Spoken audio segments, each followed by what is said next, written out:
and Happy New Year. I'm Rabbi Gavi Ruit, and this is a Taste of Torah. Our Torah portion for this week, for this first week of 2022, is Parashat Bo. The Exodus narrative continues in this week's portion. Over and over again, Egypt is hit with terrible plagues, one after the other, because Pharaoh's heart hardens again and again.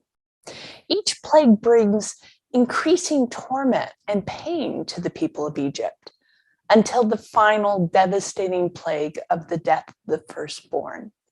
Moaning and screaming is heard throughout the land because every single Egyptian household experienced the sudden and tragic death of at least one family member.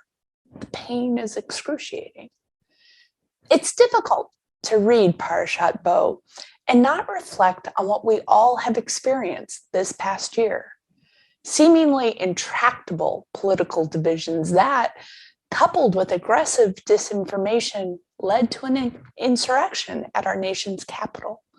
Weather systems unprecedented in their destruction, and an ongoing pandemic, that has claimed far too many of us.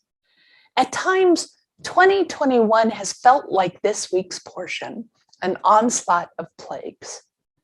One of the 10 plagues visited upon Egypt, the one I find most relevant to our current times, is the ninth.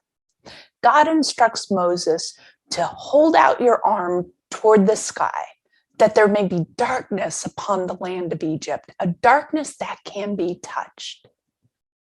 Can you imagine a darkness so intense that you could reach out and touch it? The Torah tells us that for 3 days, the darkness was so overwhelming that people couldn't see each other or even get up from where they were. Every year, when I read about this pervasive darkness, I can't help but think about the young psychiatric patients that I worked with before I became a rabbi. A darkness dense enough to touch and that prevented people from seeing each other. Sounds a lot like the depression many of my young inpatients suffered.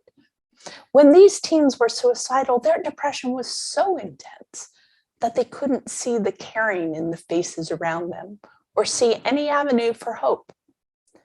Depression can be, for many, a source of great darkness. Another source of such darkness, according to an early 19th century Hasidic rabbi, is lack of empathy.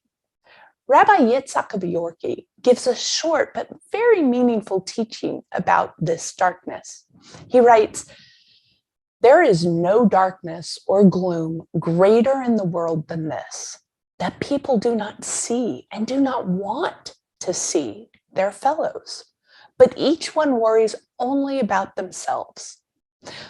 When no one sees their fellows and worries only about themselves, then no one gets up from their place, for there is no revival or hope for revival or progress.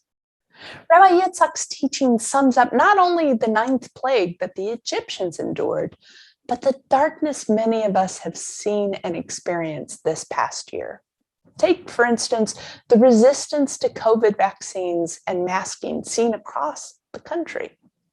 So much of this resistance is done in the name of personal freedom, the desire to do what I want to do regardless of the hurt it may cause others. These personal freedom writers do not see and do not want to see those that may be hurt by their choices. The immune compromised, the elderly, those too young to receive vaccines. Great darkness comes from the unwillingness to see the needs of others. But there is reason for hope, and I am hopeful about the coming year. We don't have to embrace the darkness that comes from lack of empathy or assume that it's inevitable. We have the power to combat that darkness by generating light. When we choose to see those around us, when we work to lift up those who are downtrodden, when we respond to those who are suffering, when we do these things, we create light. In 2022, I am committing myself to turning towards the light of empathy and away from the darkness in every way that I can. I hope that you'll join me. Shabbat Shalom.